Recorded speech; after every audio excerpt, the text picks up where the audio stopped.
Notre-Dame de Paris en chantier. Paroles des agents de la DRAC Île-de-France, un podcast présenté par la Direction régionale des affaires culturelles d'Île-de-France. Épisode 1.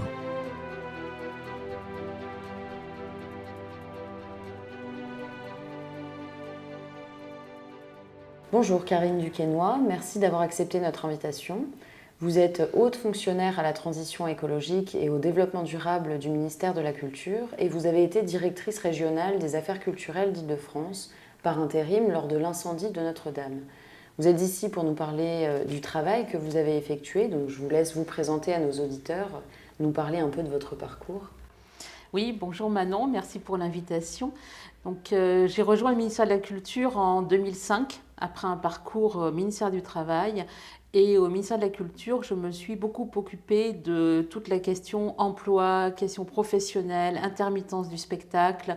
Donc, en tant que chef de bureau à la direction générale de la création artistique. Puis, j'ai passé 5 ans à la Villette, où je m'occupais de ressources humaines, de moyens généraux, de communication interne. J'ai rejoint le cabinet d'Audrey Azoulay. J'avais en charge les questions sociales et l'égalité femmes-hommes. Puis j'ai rejoint la DRAC où j'étais DRAC adjointe, puis DRAC par intérim pendant une grande partie de l'année 2019. Merci Karine Duquesnoy pour toutes ces précisions. Donc vous avez été amenée à travailler sur la question de Notre-Dame. Pouvez-vous nous parler de votre rencontre avec Notre-Dame ? Peut-être nous dire où vous étiez lors de l'incendie de Notre-Dame et comment vous avez été rattachée à cet événement ? Alors ma rencontre avec Notre-Dame, je ne suis pas parisienne. Donc ma première rencontre avec Notre-Dame, c'est très petite, mais c'est le roman de Victor Hugo. C'est Notre-Dame de Paris, le roman, et Notre-Dame de Paris, le ballet de Roland Petit, dont il y avait des photos dans ma classe de danse quand j'avais moins de 10 ans. Donc voilà, Notre-Dame, c'était pour moi un imaginaire dans les arts et que j'ai connu évidemment lorsque je suis arrivée à Paris pour terminer mes études dans le début des années 90. Où j'étais au moment de l'incendie. Alors au moment de l'incendie, j'assurais l'intérim, donc les journées de travail étaient assez chargées et ce jour-là était un jour où le président de la République devait faire une allocution télévisée et j'avais dit à l'équipe, à Olivier, Nolwenn, ce soir je pars de bonne heure et je rentre pour voir le président à 20h. Mais bien avant de pouvoir partir, j'ai reçu un SMS du préfet secrétaire général de Paris, François Ravier, me signalant un départ de feu dans les combles de Notre-Dame. Départ de feu, je me suis dit, bon, c'est peut-être un sujet important. Je me suis dit, bon, effectivement, peut-être que c'est une bonne idée d'y aller. Surtout qu'il m'avait renvoyé tout de suite après une autre photo qui ont commencé à voir des flamèches et des fumées qui sortaient du toit. Donc là, le sujet avait l'air sérieux. Mais dès le premier message du préfet secrétaire général de Paris, j'avais joint 2 personnes par téléphone. J'avais joint Christelle Dupas, qui était l'architecte des Bâtiments de France, responsable unique de sécurité. Donc la personne vraiment principalement à prévenir autour de la cathédrale. Elle était déjà partie. J'ai eu son répondeur. Elle avait été prévenue par les pompiers. Et j'ai prévenu Antoine-Marie Préau, qui était le conservateur régional des monuments historiques, que j'ai eu. Et je lui ai dit, écoute, moi, je préviens le préfet de région, je préviens la direction de cabinet du ministre par devant et je vous rejoins et je rejoins la cathédrale. Parce que c'est un point qui est toujours important de se positionner par rapport à son travail. Mon travail, à moi, était d'être dans une interface et aussi de rendre compte, même si les débauches d'informations arrivaient de tous les côtés, mais de rendre compte à mon supérieur hiérarchique immédiat, le préfet de région Michel Cadot, et à mon supérieur hiérarchique de second rang, entre guillemets, le ministre de la Culture. Donc j'ai fait deux mails pour les prévenir, le préfet de région, la directrice de cabinet du ministre, pour signaler voilà, les informations que j'avais reçues du préfet secrétaire général disant que je partais vers la cathédrale et que je les tiendrais informés. Ce que j'ai fait avec le préfet de région à peu près tous les quarts d'heure par téléphone puis par SMS lorsque nous avancions dans la soirée. Donc pour rejoindre la cathédrale, j'ai pris un taxi pour essayer d'aller plus vite. Ce n'était pas forcément la meilleure idée puisque on avait quand même les bouchons de fin d'après-midi.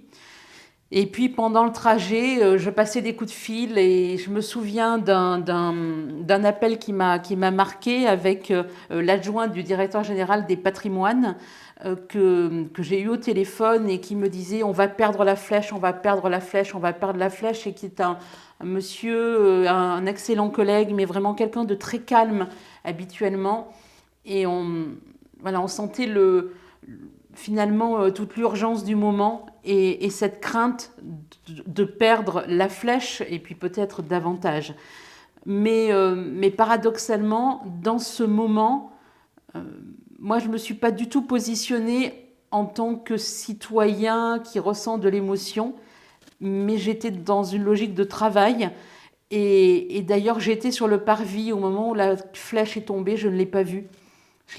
Parce que je regardais les écrans de contrôle des pompiers, puisque j'étais au point de commandement des pompiers sur le parvis. Et tout le monde était tellement à faire son travail et à faire des tâches qui étaient importantes au moment où nous avions à les faire, que le temps de l'émotion est venu beaucoup plus tard dans la soirée pour moi. Donc le premier sujet, c'est vraiment rejoindre cet espace et puis avoir les équipes au téléphone qui étaient déjà arrivées en avance de phase. Il y avait des pompiers, il y avait les images de l'incendie très marquantes sur le retour, les écrans, les images des drones, les retours que nous avions dans le camion des pompiers étaient vraiment extrêmement impressionnants. On avait une image d'un brasier colossal, les images que tout le monde a vues à la télévision. Mais le point était, moi, d'avoir les équipes et puis que l'on puisse savoir ce que nous pouvions faire et ce qu'il était opportun de faire. Et les premières questions qui s'est posées, c'est que faisions-nous par rapport aux œuvres, puisque dans la cathédrale, les pompiers s'occupaient de maîtriser et de circonscrire l'incendie. Nous avions à nous poser les questions des œuvres d'art qui étaient à l'intérieur de la cathédrale et se dire est-ce qu'on essaie d'évacuer, de sortir des choses, de sortir le plus de choses possible. Sur la place, sur le parvis, il y avait il y avait beaucoup de monde, beaucoup de personnes qui n'avaient pas forcément à être là, mais il y avait le directeur général des patrimoines, Philippe Barba, à qui j'ai demandé s'il était d'accord, puisque nous étions maîtres d'ouvrage en responsabilité de la cathédrale, du chantier. La question de sortir des œuvres, il y a tout de même une responsabilité de l'État qui ne reposait pas sur mes seules épaules. Donc je lui dis, est-ce que tu es d'accord pour que nous sortions, qu'on essaie de sortir des œuvres? Il me fait, on y va, vas-y. Donc le message, moi, faire passer aux équipes était, est-ce qu'on sort des œuvres? La réponse, oui. On essaie de sortir tout ce qu'il est possible de mettre à l'abri. Et la première question qui arrivait était est-ce qu'on installe les œuvres dans la base vie, puisque nous étions en travaux. Il y avait les travaux de restauration de Notre-Dame. Il y avait une base vie, il y avait une toute petite base vie, mais elle existait. Et les équipes disaient on va mettre ce que l'on va trouver, on va l'installer à cet endroit.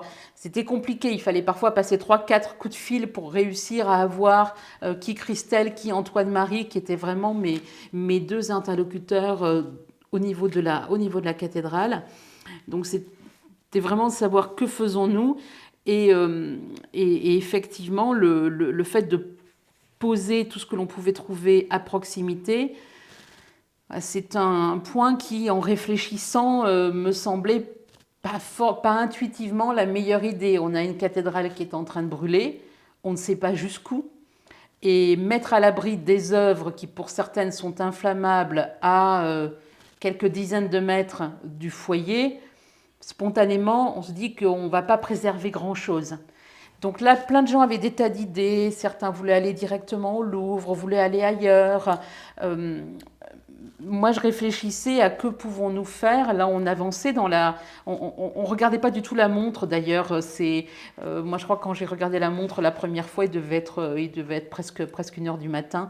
Mais le sujet était de se dire qu'est-ce qu'il est possible de faire. Et comme les choses se font souvent par des concours de circonstances, le directeur de cabinet de la maire de Paris, Frédéric Lénica, qui s'avérait avoir été mon directeur de cabinet lorsque je travaillais pour la ministre Audrey Azoulay, était sur le parvis. Et j'ai connecté que peut-être la ville de Paris avait peut-être un espace où nous pourrions entreposer les œuvres et le trésor, c'est-à-dire au moins les reliques, qui était la partie qu'on souhaitait pouvoir sortir immédiatement le soir de l'incendie, enfin pendant l'incendie. Et je lui ai demandé s'il avait une salle, s'il avait un coffre. C'était quelque chose de possible. Après avoir passé 2-3 coups de fil, il y avait une possibilité. Puis je lui ai demandé, est-ce que tu as des camions ? Parce que transporter des œuvres, comment allons-nous jusqu'à l'hôtel de ville ? Donc, il dit que des camions, c'était possible. Donc, il trouve des camions.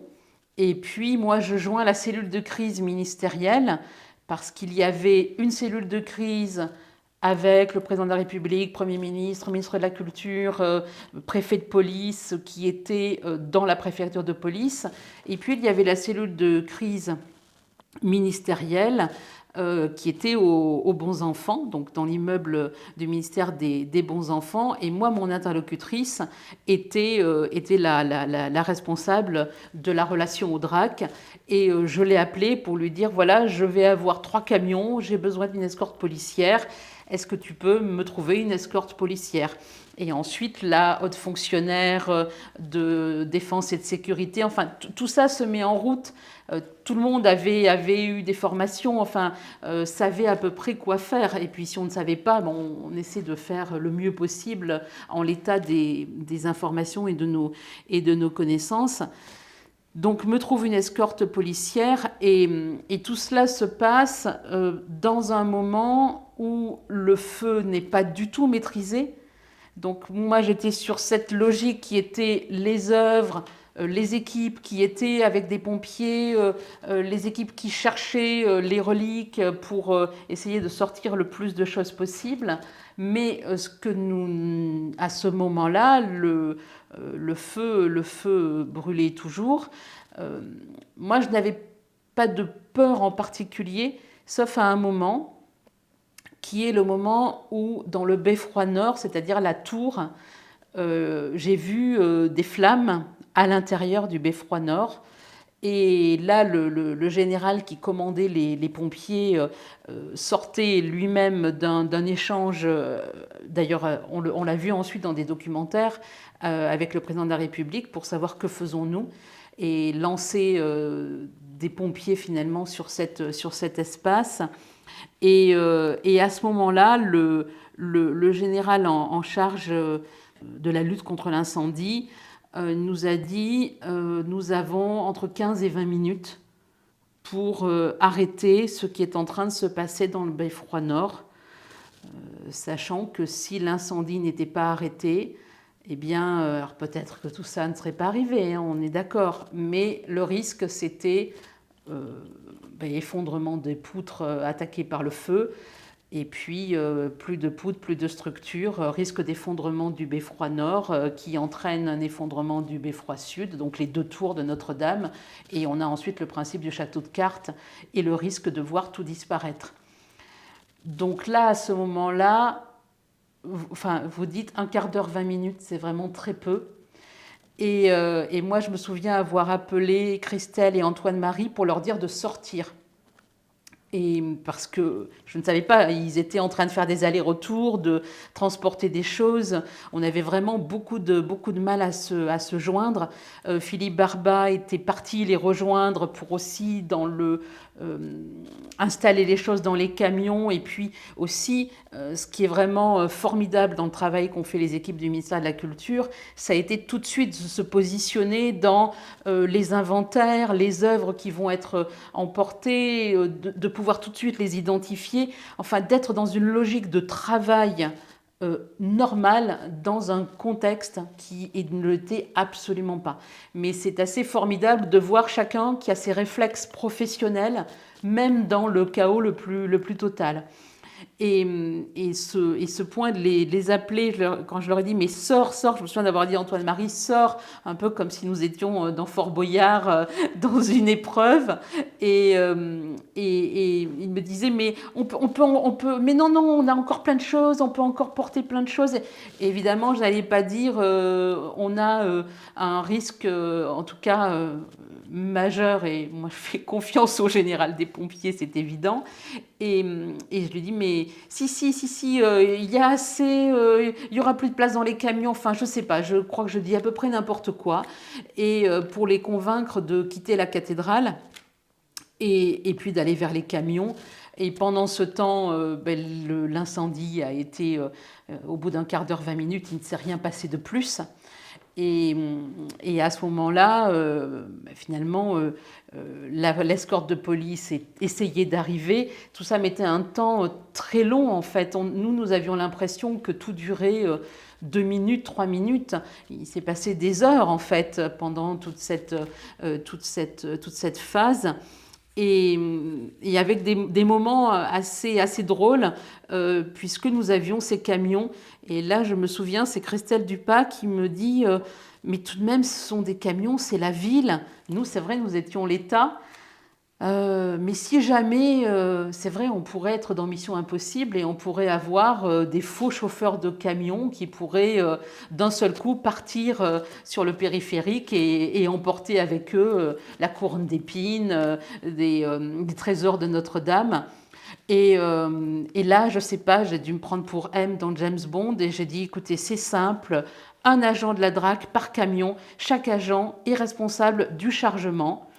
Voilà, vraiment, comme dans James Bond ou Mission Impossible, responsable du chargement, et les reliques, les agents de la DRAC ne les quittent pas, personne d'autre que des agents de la DRAC ne touche aux reliques, et chacun un par camion. Et il y avait Christelle, il y avait Marie-Hélène Didier, il y avait Antoine-Marie. Et quand je les ai vus arriver à l'hôtel de ville quelques moments plus tard, ils étaient bien chacun dans leur camion. Donc il n'y a pas eu à les sauver, personne n'a essayé de les voler. Mais c'était voilà, chacun responsable du camion. Et puis second sujet, nous allions apporter tous ces éléments qui venaient de la cathédrale à la ville. Et là encore, l'État et la ville, mais ce n'est pas la même chose. Donc le point est qui va accueillir l'État.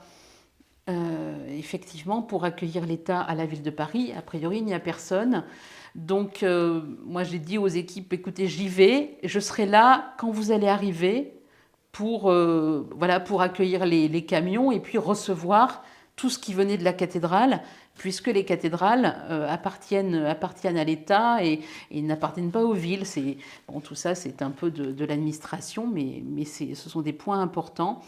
Et à ce moment-là, j'ai prévenu, alors je continue à prévenir le préfet, bien sûr, mais j'ai prévenu, nous avions déjà une boucle de messagerie avec le ministre, avec son cabinet, qui avait commencé à tourner tout de suite, en fait, vraiment dès le début de la soirée.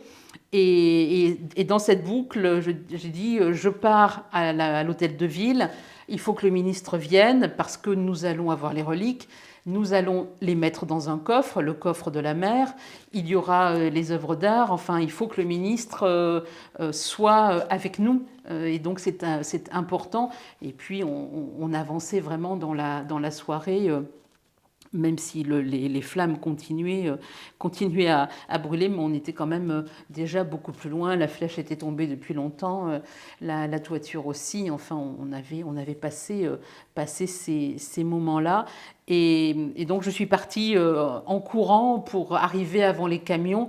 Il n'y avait aucun risque d'arriver après. Il y avait tellement de monde partout que la circulation était quand même très compliquée. Et c'est le premier moment où j'ai été vraiment toute seule. Et c'est le moment où je me suis tournée. Vous savez, chaque promeneur à Paris, Notre-Dame, c'est une silhouette familière pour les promeneurs. Quand on se promène en bord de Seine, on la voit, on tourne la tête, on la voit. Et là, j'ai tourné la tête et je ne l'ai plus vue. Je voyais un grand trou, là où il y avait la flèche, là où il y avait le toit.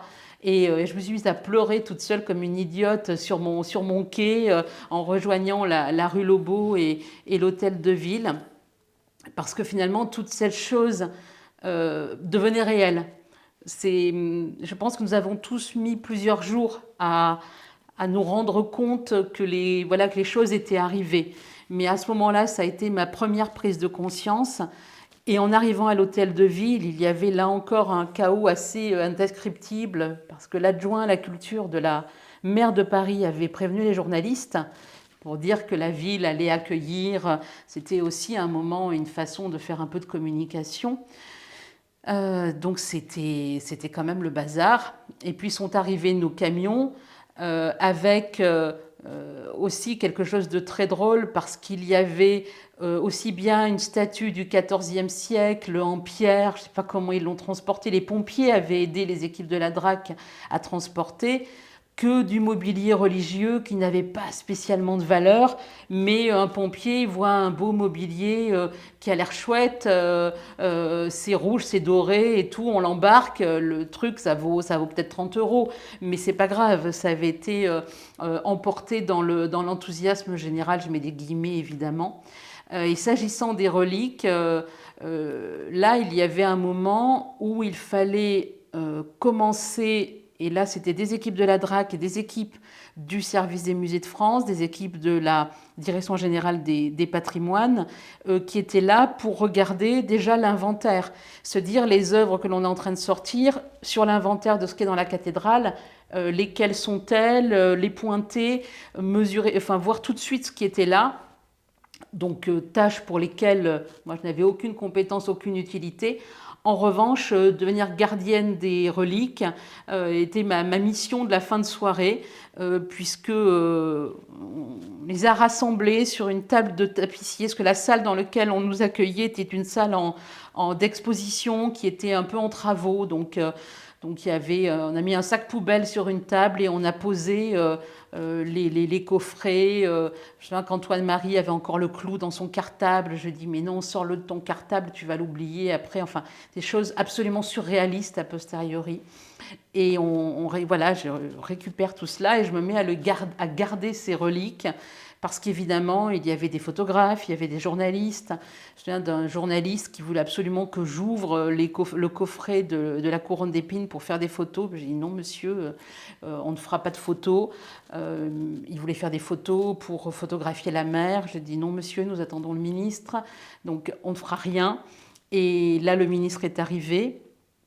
Et nous sommes partis en petite procession, toujours des agents de la DRAC qui portaient les reliques. Ce qui a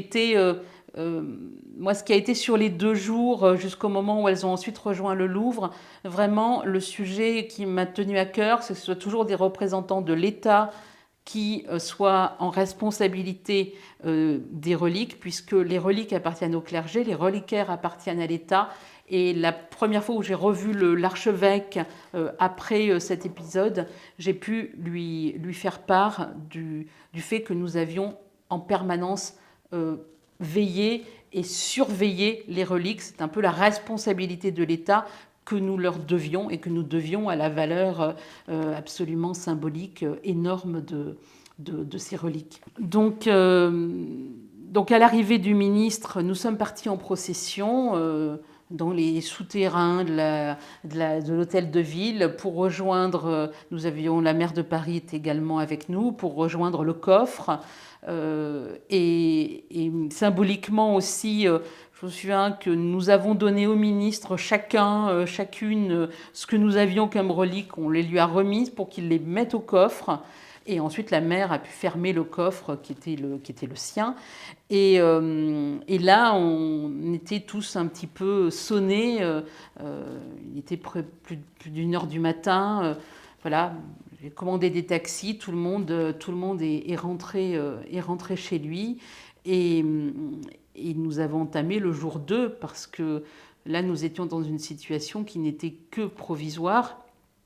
Dès le lendemain matin, le préfet de région venait sur la zone et c'est, je crois, le deuxième moment où j'ai pris conscience de ce qui venait de se passer, puisqu'il était très tôt le matin, donc c'était une petite nuit, mais très tôt le matin avec le préfet de région, nous sommes entrés dans la cathédrale et il y avait de l'eau partout encore sur les dallages et là on voyait le ciel. Ce qu'on ne voit évidemment pas habituellement. Et là, ça a été le deuxième choc. D'abord, de voir tout ce qui était tombé au milieu de la nef, c'est-à-dire le contenu d'une partie de la charpente et la flèche qui s'était effondrée à la croisée du transept. Donc c'était une vision vraiment de désolation. Et puis le ciel que l'on voyait, et l'eau. Et là, on a eu ce moment vraiment de prise de conscience. Je pense que nous avons eu vraiment le cœur serré à ce moment-là, mais tout de suite, on a reswitché dans ce qu'il y avait à faire, puisque les œuvres, les reliques qui étaient à l'hôtel de ville n'avaient pas vocation à y rester, et nous cherchions tout de suite une position, une solution d'hébergement plus pérenne. Alors, après coup, certains ont dit, mais on aurait pu tout de suite faire autre chose. Quand on est en situation de prendre des décisions dans un contexte aussi complexe et finalement anxiogène ou difficile, le sujet n'est pas de se dire est-ce qu'on prend une bonne ou une mauvaise décision, c'est de prendre la meilleure décision possible en l'état des connaissances que l'on a. Concrètement, à un moment, est-ce que tout allait s'effondrer? Nous n'en savions rien. En tout cas, je n'en savais rien. Donc, le but était vraiment de trouver une solution la plus rapide possible pour mettre à l'abri les hommes, les œuvres et de la façon la plus prompte possible. Donc, que faire derrière? Eh bien, où aller? Donc, l'idée du Louvre qui avait émergé un petit peu la veille, nous l'avons à nouveau creusé. Et là, nous sommes repartis dans le même triptyque qui est, est-ce qu'il y a une salle qui ferme, évidemment une salle sécurisée? Est-ce qu'il y a un coffre? C'est plus compliqué de trouver un coffre. Moi, tout le monde me dit, mais on a une salle très sécurisée. Moi, je dis non, les reliques, nous ne les mettrons pas dans une salle. On a besoin d'un coffre. S'il n'y a pas de coffre, on ne va pas au Louvre. Donc au Louvre, ils ont trouvé une solution. Et puis, une fois qu'on a une salle, une fois qu'on a un coffre, nous sommes à l'hôtel de ville, le Louvre, on n'est pas très loin. Mais ce qui était venu dans 3 camions n'allait pas repartir à dos d'homme. Donc là, nouvelle étape. Cette fois-ci, je joins la directrice des affaires culturelles de la ville de Paris, Claire Germain, pour lui redemander, hier nous avions des camions, est-ce que tu aurais des camions aujourd'hui? Donc 2, ce sera peut-être suffisant, essayer de se tasser un peu. Et puis la veille, les équipes de la DRAC étaient accompagnées par des pompiers. Là, les pompiers, ils n'étaient pas à l'hôtel de ville pour charger les camions. Donc nous avons demandé, j'ai demandé à la ville de Paris, est-ce qu'il y aurait des agents de la ville qui pourraient nous aider? J'ai dit 15, 20, 30, et il y a eu peut-être entre 20 et 30 agents de la ville de Paris qui sont venus pour aider les équipes du ministère. Il y avait la DRAC et le ministère qui étaient là pour charger les camions.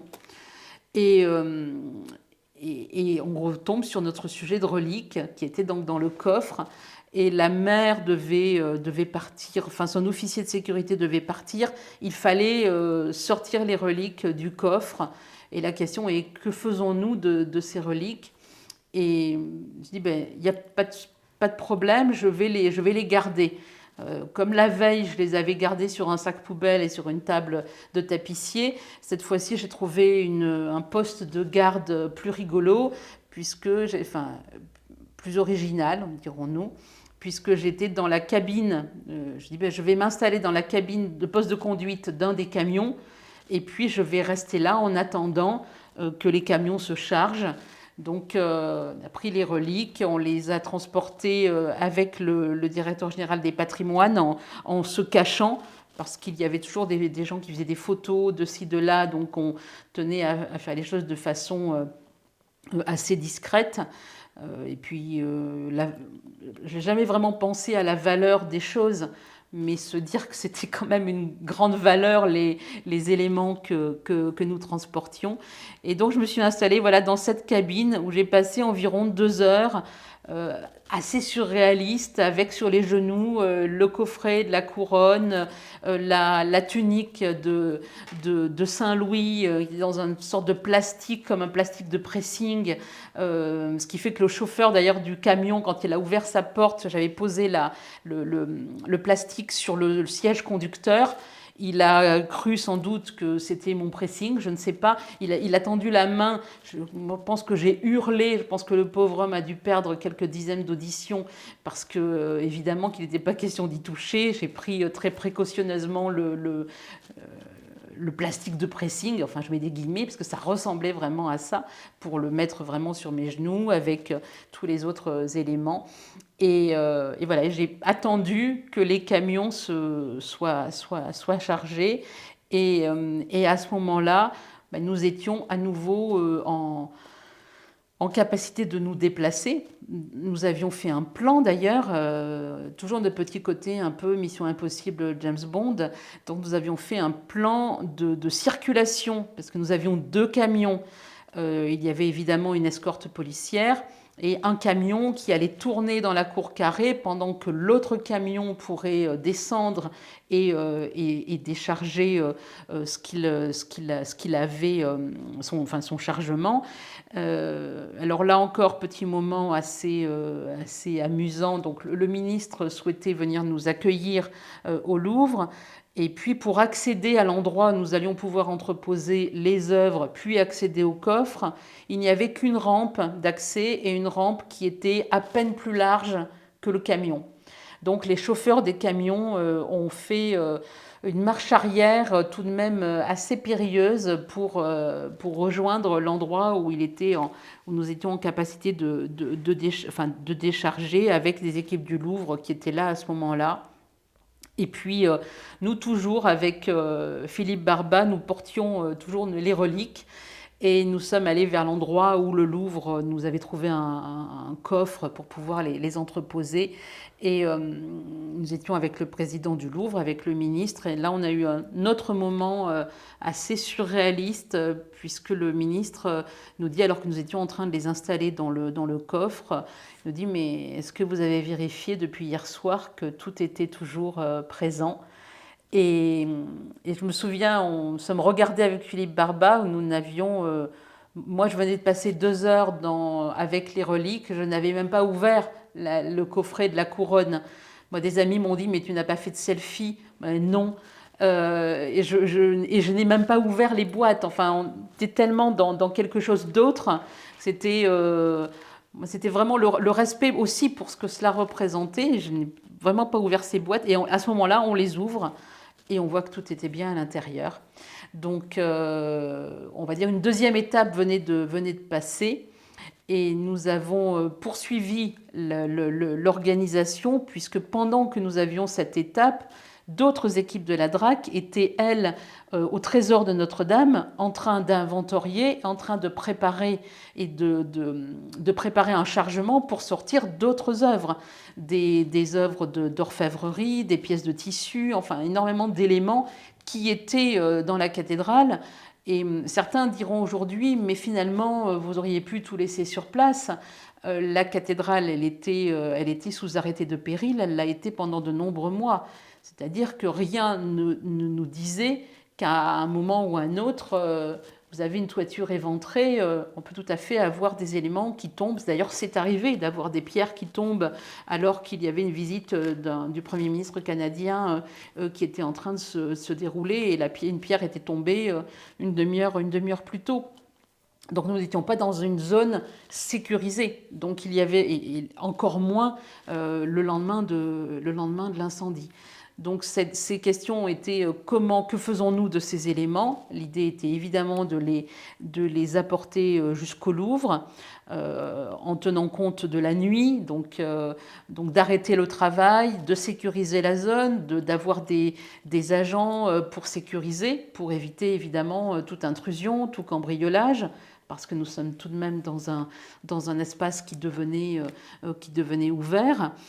Et cette phase 2 s'est poursuivie donc avec le rapatriement d'un certain nombre d'objets du Trésor vers le Louvre et puis l'organisation du transfert des grands mets. Ça s'est fait le vendredi, donc l'incendie était le lundi, dans la nuit de lundi à mardi.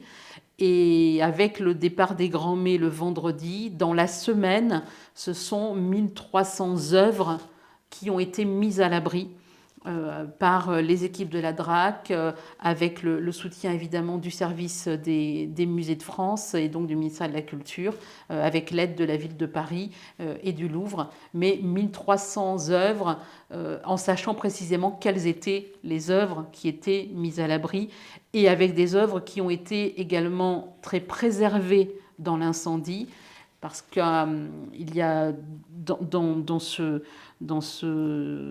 drame, finalement, aussi du travail amont qui a été très utile, puisque l'architecte des Bâtiments de France, responsable unique de sécurité, avait mené des exercices incendie avec des sapeurs-pompiers, qui étaient les mêmes sapeurs-pompiers qui avaient ensuite qui étaient intervenus la nuit de l'incendie. Donc ils savaient, il y avait des cahiers où étaient les emplacements des œuvres les plus précieuses, les plus fragiles, et à aucun moment un pompier de Paris qui intervenait sur cet incendie n'aurait lancé une lance à incendie, par exemple, dans les chapelles ou sur les tableaux, parce que les pompiers savaient aussi, ou en tout cas certains d'entre eux savaient qu'il y avait des œuvres à préserver et pas uniquement un bâtiment à sauver. Et je trouve qu'il y a eu un travail vraiment absolument remarquable. Un des derniers moments de cette semaine qui a été assez amusant est le moment où, avec les équipes de la DRAC et du ministère, nous avons été invités à l'occasion de la réception des pompiers et des personnes impliquées dans la nuit de l'incendie, invités à l'Élysée. Et donc nous avons traversé on ne traverse jamais la cour de l'Élysée, sauf lorsque l'on est invité par le président de la République, et nous étions donc invités avec notre ministre qui a dit « mes équipes viennent avec moi » et nous avons traversé la cour, puis dans la salle des fêtes, puis échanger, revoir les collègues de la ville de Paris, revoir le commandement des pompiers, et nous avons eu un moment un petit peu particulier pour nous, parce que pour les pompiers, le gros de leur travail venait d'être fait, même s'il y avait encore beaucoup de choses. Mais pour nous, c'était un moment un peu particulier, un peu surréaliste encore dans toute cette semaine. Et donc, à la suite de cet incendie, quelles ont été vos missions et votre rôle durant tous les mois qui ont pu succéder à cet événement? Quel a été votre rôle en tant que directrice régionale des affaires culturelles? Alors, mon rôle était pluriel. Il y avait l'accompagnement évidemment des équipes et de ce que nous pouvions faire autour de la cathédrale. Et la première question, c'était évidemment, nous étions toujours dans une zone avec un arrêté de péril. Il y avait sur le chantier énormément de choses à mettre en œuvre, notamment un grand échafaudage à devoir démonter. Il y avait les sécurisations, les sujets du plomb qui sont arrivés tout de suite. Moi, dès le lendemain de l'incendie, on a travaillé pour mettre en place des protocoles avec les équipes présentes.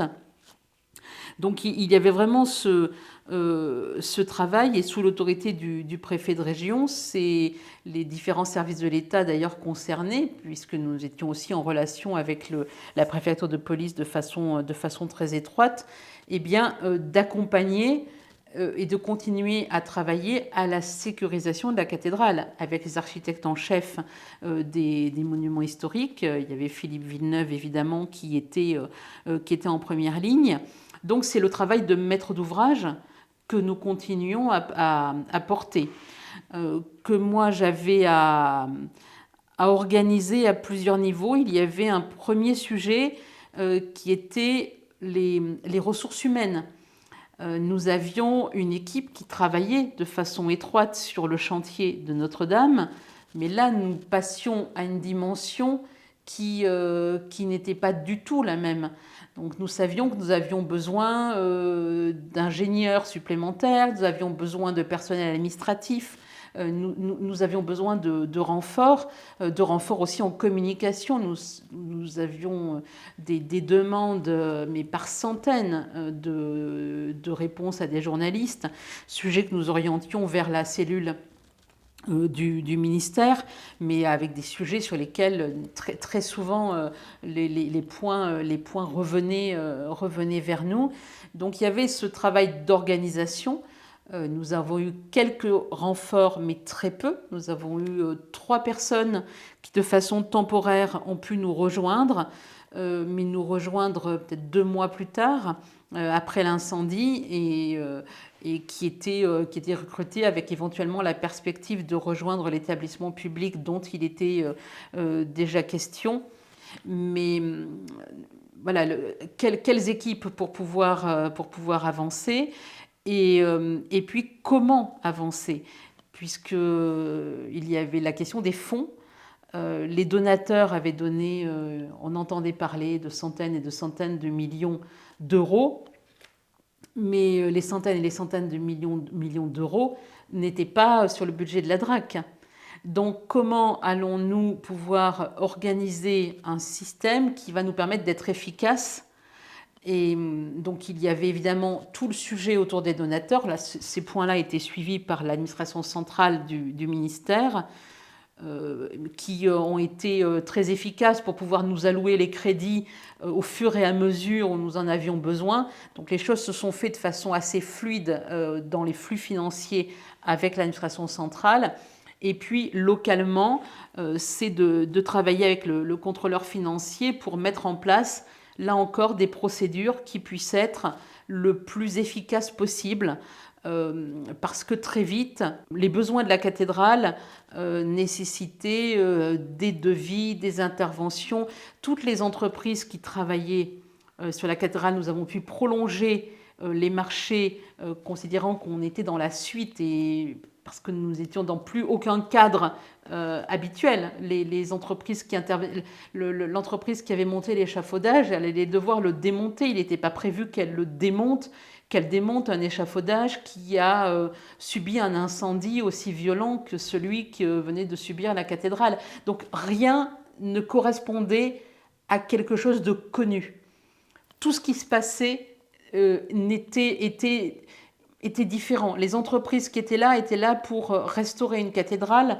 Elles allaient devoir travailler à évacuer des éléments qui étaient là pour la reconstruction, puis en proposer d'autres. Donc tout devenait finalement différent, et demandait de s'adapter très vite. Et de s'adapter très vite, mais pour autant dans une logique d'une administration qui gère de l'argent public, même si c'est l'argent des donateurs entrant dans la reconstruction, et dans un premier temps dans la préservation et la sécurisation de la cathédrale, demandait à être suivi avec évidemment la rigueur qui s'impose à nous en tant qu'agents publics et responsables de deniers publics. Donc j'avais mis en place une procédure la plus courte possible pour que, lorsqu'une dépense devait être engagée, eh bien l'architecte en chef des monuments historiques, il était le garant du bien fondé de la demande. Est-ce que cette demande de telle entreprise, de tel corps de compagnons, est-ce qu'elle est utile dans le projet, dans la phase de sécurisation, puisque nous étions toujours dans la phase de sécurisation pendant de très longs mois. Et la réponse étant affirmative, un économiste de la construction examinait les devis qui étaient proposés pour en vérifier le bien fondé. Et évidemment que les prix étaient supérieurs à ceux qu'ils pouvaient être avant l'incendie, et aussi parce qu'il y avait des éléments et des choses qui n'avaient jamais été faites nulle part. Et ensuite, ce devis, je le signais. Et tous les jours, c'était des dizaines et des dizaines d'opérations à engager. Et les équipes de la DRAC ont fait un travail qui a été assez phénoménal, parce qu'avec très peu, au niveau administratif, un renfort, et les équipes qui avaient l'habitude à la Conservation régionale des monuments historiques de traiter, de préparer les éléments financiers, avec le service financier du secrétariat général de la DRAC, et Johnny Mallarmé qui le dirigeait à l'époque, et Nolwenn de Cannet, la secrétaire générale, ont fait un travail qui fait qu'entre le 15 avril et le 1er décembre, le moment où l'établissement public a pris le relais de la DRAC, ce sont 80 millions d'euros qui ont été engagés par la DRAC, qui avait cette année-là un budget annuel d'intervention d'environ 100 millions d'euros. Donc vous voyez, sur cette période très, très resserrée, 80 millions d'euros engagés, et nous avons évidemment rendu des comptes à la Cour des comptes, qui ont examiné le travail qui a été mené, et qui ont salué, je crois, le travail des équipes de la DRAC, qui a été extrêmement rigoureux dans ce contexte assez fou. Donc il y avait vraiment ce grand suivi administratif, un grand suivi autour du chantier lui-même, les réunions de chantier, l'accompagnement, les décisions, tout cela jusqu'au moment où l'établissement public a pris le relais au 1er décembre, eh bien, c'était de ma responsabilité. Donc moi j'étais en réunion de chantier à Notre-Dame avec des équipes de la DRAC, avec Blandine, avec Gaïd, avec Nolwenn. On avait aussi Jean-Michel Guillemont, il y avait Marie-Hélène Didier, Antoine-Marie Préau. Enfin, il y avait vraiment... Moi j'étais en réunion toutes les semaines, et même parfois plusieurs fois dans la semaine, sur le chantier, sur les décisions, sur comment nous allions avancer. Également les relations, beaucoup de sujets autour de la communication, et puis beaucoup de monde avait envie de voir la cathédrale, de voir Notre-Dame. Donc dans mes tâches non prévues, il y avait le fait d'accompagner le ministre avec souvent le directeur général des patrimoines, mais lorsqu'il y avait la réception d'un ministre étranger, d'officiels, de donateurs, donc énormément de monde qui venait à la cathédrale, ce qui n'était pas toujours évident, puisqu'il fallait pouvoir tout de même avancer dans la sécurisation de cet endroit qui était toujours touché par un arrêté de péril, ce qui a conduit à un épisode assez original également, puisque dans les mois qui ont suivi, le 15 juin, donc 2 mois après l'incendie, il y a eu le souhait du clergé d'organiser une messe vraiment pour les personnels qui eux-mêmes avaient perdu leur cathédrale. Je pourrais vous en parler pendant des heures, mais tous ceux qui vivaient au quotidien dans la cathédrale, les musiciens, les chanteurs, évidemment tous les personnels de l'archevêché et de l'évêché étaient tous, tout le monde avait quitté les lieux. Donc il y avait cette décision, ce souhait d'organiser une messe, mais une messe qui n'était pas forcément compatible avec l'environnement dans lequel on se situait, donc qui n'était absolument pas une messe publique, même si elle a été rediffusée et télédiffusée. Mais la condition de la préfecture de police a été de conserver des équipements de protection individuelle, et donc des casques.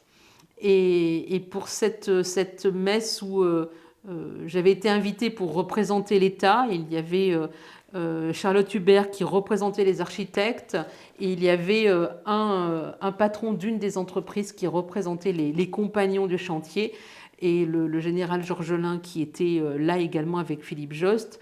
Donc nous étions les seuls civils finalement présents, et tout le monde, civil et personnel ecclésiastique, tous portaient le casque. Donc pour cette messe qui a été une parenthèse qui s'est tout de suite refermée, hein, puisqu'après le chantier est entré dans d'autres phases. Alors, autour de la partie vraiment chantier, préparation du chantier, il y avait également un énorme travail qui a été le travail d'organisation d'une nouvelle zone de chantier. Nous avions une petite base-vie, nous allions devoir construire une base-vie bien plus importante pour permettre les décontaminations liées au plomb présent autour de la cathédrale.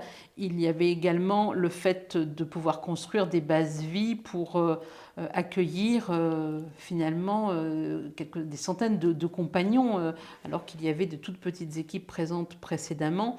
Donc ça a été aussi un énorme travail de lien avec la ville de Paris, de lien évidemment avec le soutien du préfet de région pour organiser un nouveau chantier qui était le chantier de la sécurisation puis de la reconstruction.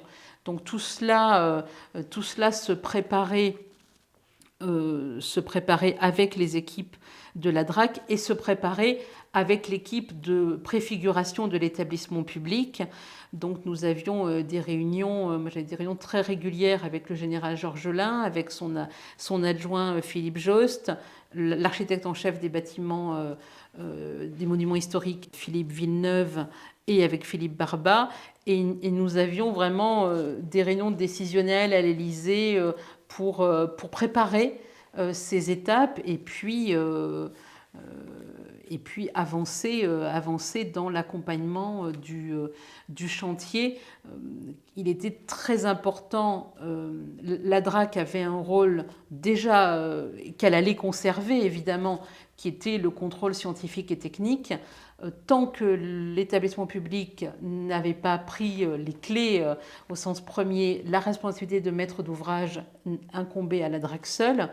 Donc pour moi, il y avait aussi l'importance de travailler en bonne intelligence avec les équipes de l'établissement public, puisque nous avions tous le même objet, qui était de préserver la cathédrale et de la reconstruire, de préparer les choses pour que tout se passe au mieux pour la suite, pour accompagner la reconstruction de la cathédrale, et puis aussi pour préserver le rôle et l'importance des équipes de la DRAC, évidemment celle de la conservation des monuments historiques, mais aussi les équipes du service régional de l'archéologie qui ont eu un énorme travail aussi tout autour du moment où nous étions dans cet entre-deux. Eh bien, énormément de questions étaient à résoudre. Que faisions-nous déjà à la police scientifique? Examiner tous les reliefs de l'incendie. Nous avions ces éléments qui n'étaient pas des déchets, mais qui étaient des vestiges archéologiques qui allaient permettre et qui vont permettre à des chercheurs de mesurer une forêt de plus de 800 ans qui brûle. On voyait les couches superficielles de l'incendie et puis du bois intact en dessous. Tout cela, ce sont des sujets d'étude. Donc où pouvons-nous entreposer ces éléments? Sur place, plus loin? Donc tous ces sujets étaient des sujets à traiter dans l'urgence et dans cette période finalement très ramassée, parce que l'idée, il fallait vraiment pouvoir avancer le plus rapidement possible, lever l'arrêté de péril tant que l'échafaudage n'était pas démonté. il était impossible de lever l'arrêté de péril. On ne savait absolument pas ce qui pouvait se passer. Comment la cathédrale allait-elle réagir lorsqu'elle n'aurait plus cet échafaudage qui était un semblant de structure du bâtiment. Un jour, il y a eu une tempête et des annonces de coups de vent incroyables. Les équipes de la DRAC qui suivaient le chantier nous étions tous extrêmement inquiets sur les conséquences du vent, sur l'échafaudage. Là, je pense que quand l'échafaudage a été démonté, plus tard, ça a été une phase sans doute de soulagement. Donc voilà, c'était vraiment beaucoup de choses à concilier en même temps, beaucoup de travail administratif, beaucoup d'accompagnement finalement de maîtrise d'ouvrage. C'est un peu, je vous dis de façon un petit peu décousue, mais c'était de la maîtrise d'ouvrage dans un contexte très particulier. Et puis ces sujets de communication très forts tout autour de la cathédrale est vraiment un sujet majeur de dépenses et de faire avancer les choses le plus vite possible, parce qu'on l'oublie, mais nous étions sous arrêté de péril au niveau de la cathédrale. Eh bien, merci Karine Duquesnoy pour ce témoignage éclairant qui permettra à nos auditeurs, j'en suis sûre, de mieux comprendre les enjeux et les missions qui ont pu être les vôtres et celles de la DRAC sur le cas de Notre-Dame.